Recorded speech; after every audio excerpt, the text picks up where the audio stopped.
What would you do if you had 1 year to live and guaranteed success in anything you decided to do? What would that be?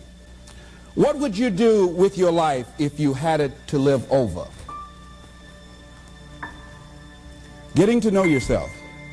What is one value, one deep commitment from which you would never budge? Ask yourself the question, what would your life be like?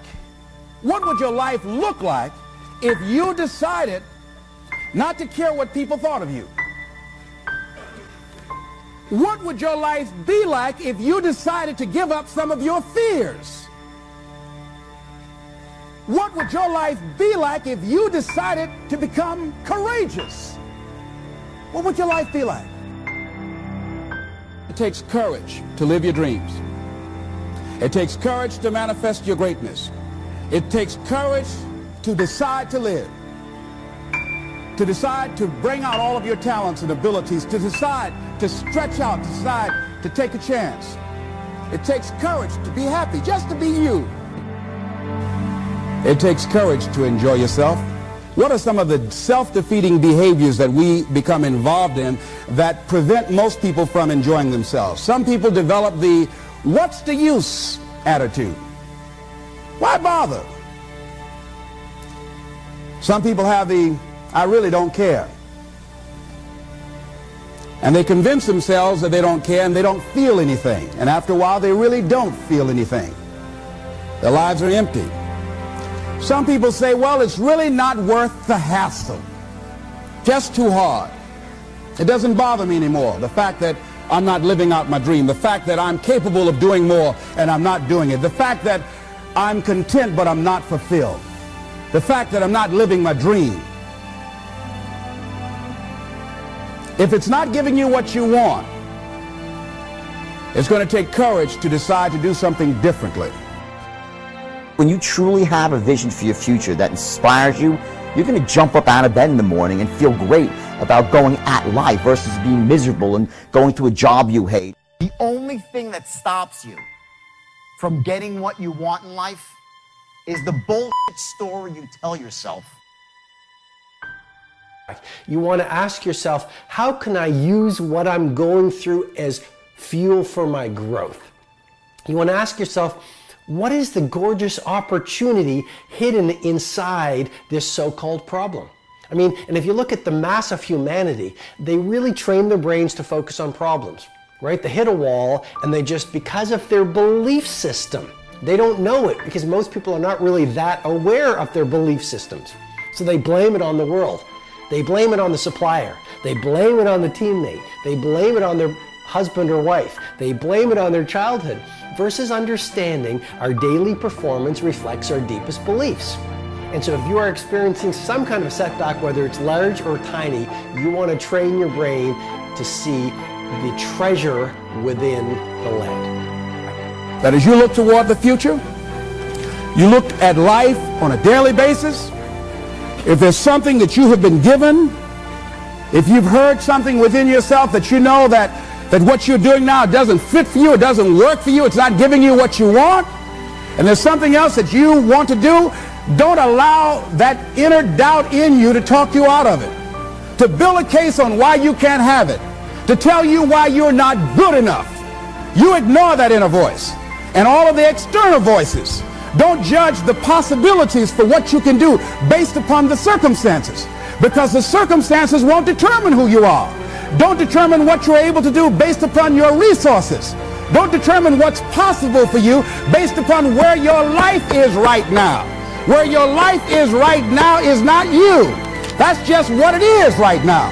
But the possibilities for you are unlimited. Most people are governed by their habits, their fears, and the opinions of others. A lot of people never try anything differently because they have been convinced by people in their lives that they value that they can't do it. They're living within the context of the opinions that other people have of them, the low expectations. Many people doubt themselves because when they thought about doing something at some critical point in their lives, somebody they respected and honored somebody they believed in, somebody that they loved, someone they trusted said, you can't do that. What are you going to believe? Are you going to believe in yourself? Are you going to believe everybody else's judgment on you? Are you going to believe people when they say that you're a failure? You want to recode your mindset to fight and then beat and then transcend your brain's natural negativity bias. When you have confidence, or we could even call it fire, when you have that fire within you, that confidence, that interior bravery, you almost have this power to do whatever it takes to get your brave vision done. You see, in this world, it's not about, in many ways, your strategy in your business or your ability in your life. It's about this thing called confidence. And we have all had these times in our lives when we are full of confidence.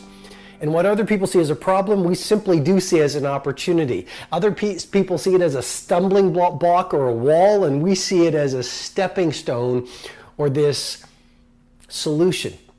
And so confidence is something that you really want to wire in. Confidence is something you really want to develop. Confidence is a practice. Confidence is a muscle. And like any muscle, the more you focus on it and practice it and train it, the stronger your confidence is going to grow. We all have this negative self-talk that goes in our head. Guess what? There's enough people that are telling us we can't do it, that we're not good enough. Why do we want to tell ourselves that? We know for a fact that thoughts influence actions. Why do we want to say that negative self-talk to ourselves? We need to get our own self-affirmations. Muhammad Ali, what was his self-affirmation? I am the greatest. Who else is going to tell you? There need to be quiet moments in your bedroom, quiet moments when you're brushing your teeth, that we need to reaffirm, I am the captain of my ship and the master of my fate. That is my affirmation. So decide that you're going to take some time to work on you, that you deserve that from yourself, that your life deserves some prime time, because you are creating your own production. As Michael Todd would say, you are the star of your show. You are the director. You're writing the script. And you will determine whether your life is a smash office hit or flop. So as you look at your life, you're saying, I'm not getting what I want. As you begin to look toward the future, begin to know that whatever it takes for you to create that, you've got that in you. You've got that. You've got genius in you. You've got goodness in you. You've got creativeness in you. If you decide to take the initiative to change the current quality of your life, I say to you that you will find that the universe is on your side, that life is on your side. Make sure you do all you can do. And if we're honest this evening, we know that we haven't done all we can do. So as we look at the future, we can decide that from this day forward, as I look at my personal relationships, if I look at my professional relationships, if I look at my family relationships, if I look at all the dimensions of my life, looking at myself mentally, emotionally, and spiritually, I'm going to do all I can do to develop me, to bring my talent out here, to make a contribution to life.